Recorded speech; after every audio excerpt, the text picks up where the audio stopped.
I made over $20,000 on Black Friday weekend, and in this video I'm going to show you exactly what I did. Hi, welcome back to my channel. If you're new here, my name is Bridget. I'm an Etsy print-on-demand seller on a mission to help other Etsy sellers start and scale their business in a stupid easy way. So if you like this type of content, please subscribe, like, hit the bell so you can be notified of the next time I release a new video.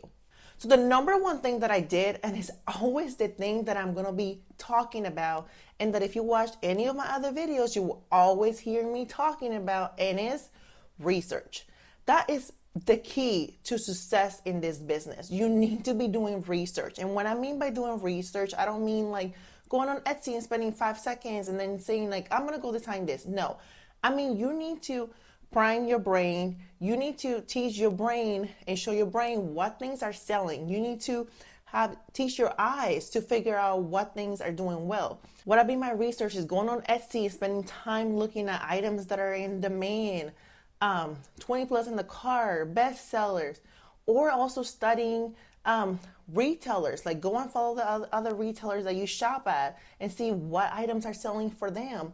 Or even better, are you subscribed to the newsletters? Are they sending you items like this is the newest drop? What are type of things that are in those new drops? Are you on Instagram, Pinterest? When you're walking around, inspiration is everywhere. This is what I mean by research. You need to just have your eyes open and be able to look at everything. And if you're like, but what am I looking at? You're looking at literally everything that you see, whether that's colors, patterns, fonts, everything. Because what you're trying to do in this research process is letting your brain soak everything in, letting your eyes see everything. So that way, when you get ready to design, you know exactly what to do because you have studied and you have looked at so many items that people want that everything just flows so easily. And if you sell sweatshirts or shirts or mugs, don't be afraid to look outside of the box. I love to look at stickers for inspirations, mugs, blankets. I love to look outside of the box of what I sell because sometimes some of the best ideas come from like items that are not even the type of items that I sell. So don't be afraid to go everywhere. This is a very messy process. And yes, for my type A personality people, this is not very black and white. Like I can't tell you first you do this, second you do that. It's very just organically messy where it leads you. The whole point of this research process is to teach your eyes or help your eyes get this eye for design, teach your brain what people are wanting. So the more you spend time doing this, trust me, the better you will do. And if you follow other successful print-on-demand people, they will all tell you this, guys, because at the end of the day, it doesn't matter what else you do. If you always are researching, and the top people are always researching because they know that that's where the money is. When you're giving your customers more of what they want, when you're constantly trying to figure out how to offer them more of what they want, look at items that they're wanting and offering them and giving them more of that, sales and everything else will just flow so easily. The number two thing that I did to get to that revenue was I focused really hard on one niche. And here again, you can have a general store, that's okay. But the one thing that I've learned the past couple of months is when I focus on one niche, I get to see greater results. The reason why is because you really get to learn and study that niche and you really get to figure out what those people like. It's okay if you have a general store and you offer so many different items, but this is the one thing that I don't want you to do because I did make this mistake early on is that I will be in so many niches, and because I was in so many niches, I couldn't see any traction. Why? Because I will be in one niche and I will decide 5 things, move on to the next one, 5 other things. So of course, 5 items or 2 or 4 items are not enough to gather data to see if that niche works. You truly have to spend a lot of time in one niche so you can really study it, so you can really learn it. Because at the beginning, your designs are not going to be good. They're going to be really bad. So if you only do 5 designs in one niche and move on, and then you're like, what doesn't work? Well, maybe or maybe not. But the problem is the beginning designs could have been bad. And maybe that niche didn't work just because your designs were not good enough yet, or you hadn't figured out that niche yet.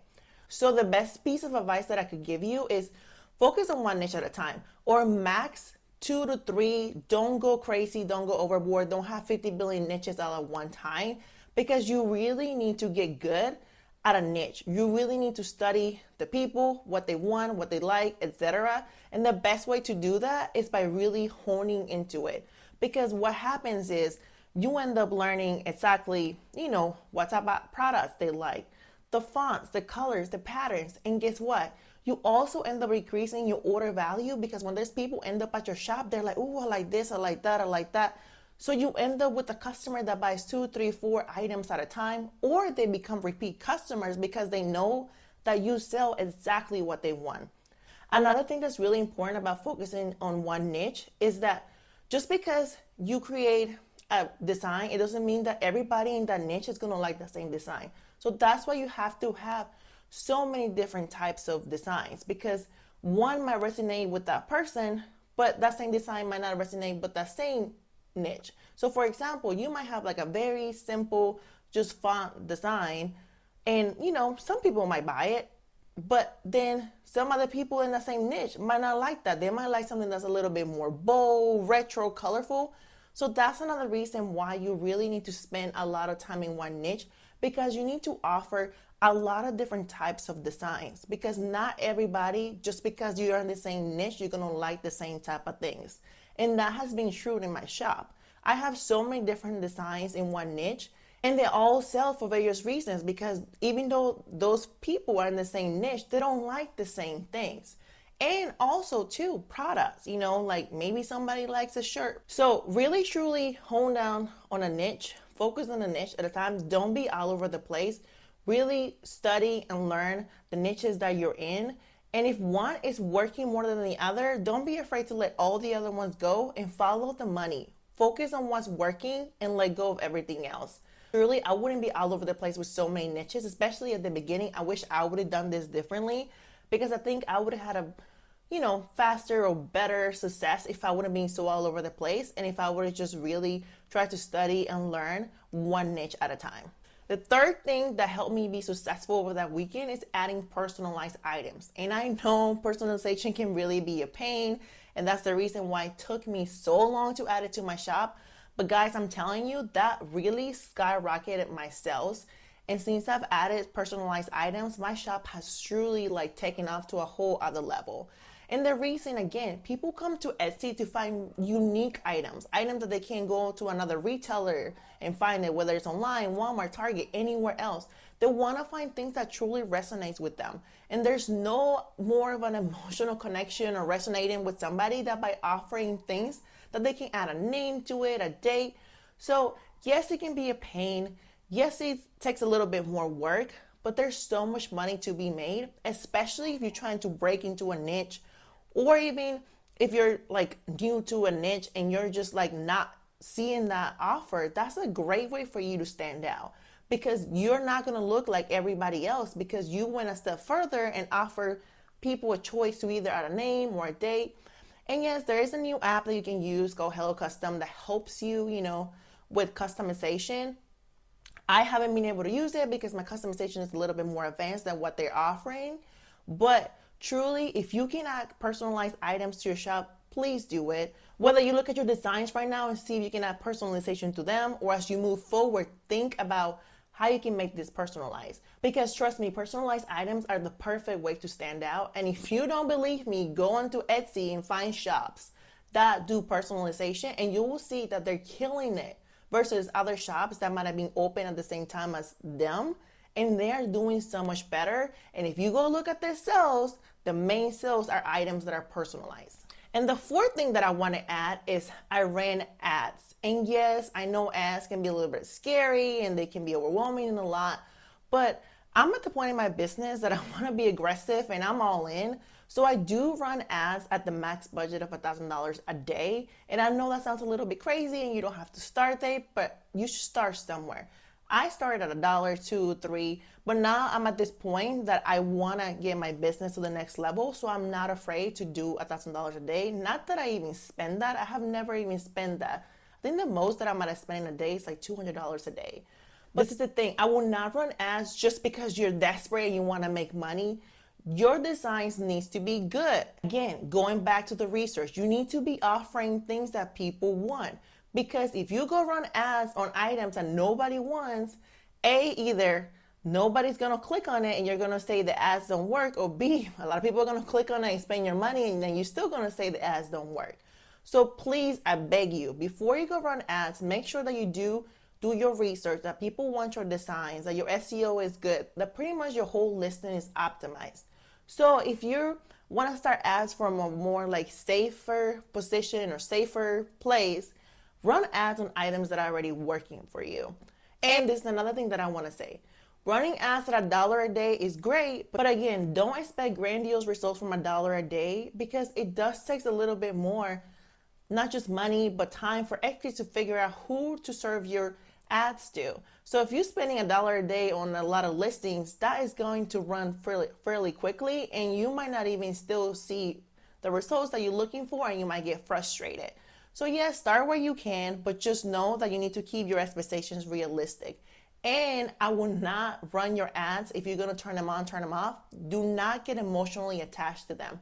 You need to let them run for a minimum of 30 days, because Etsy needs that amount of time to figure out who they need to be serving your ads to.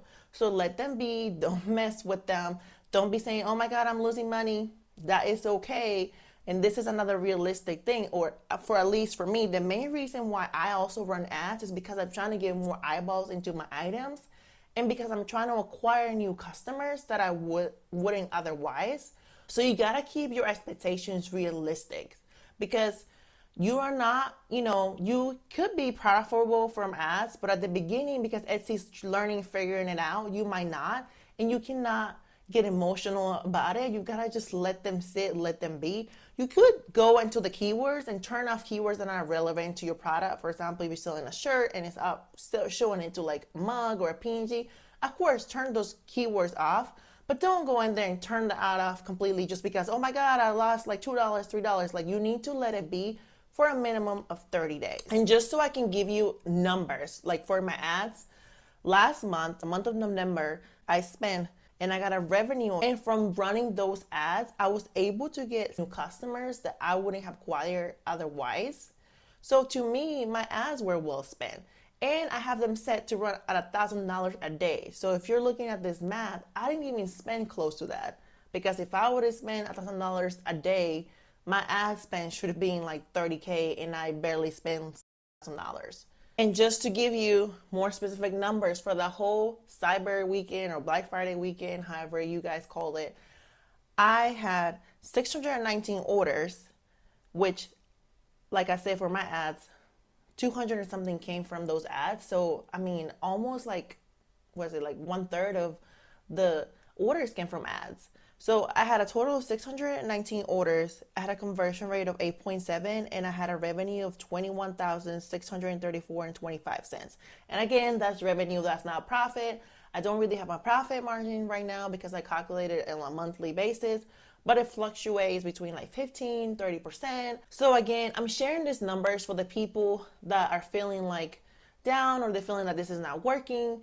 You gotta be patient. You gotta give it time. Guys, I have been working at this for over a year, and I will say my shop just truly has taken off like this year.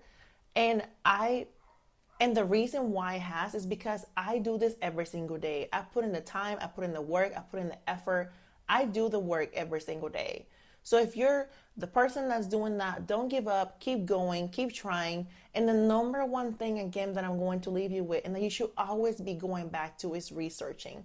Spend more time researching. Just don't neglect that. Don't think that it's boring, I don't want to do it, because trust me, the more time you spend doing that, everything else just comes so easily, and then money will just come. Because at the end, guys, this is about the customer. This is about giving people more of what they want. And the more you start thinking about it from that perspective, the easier everything is. So if you find value, please subscribe, like, and hit the bell so you can be notified of the next time I release a new video. See you on the next one.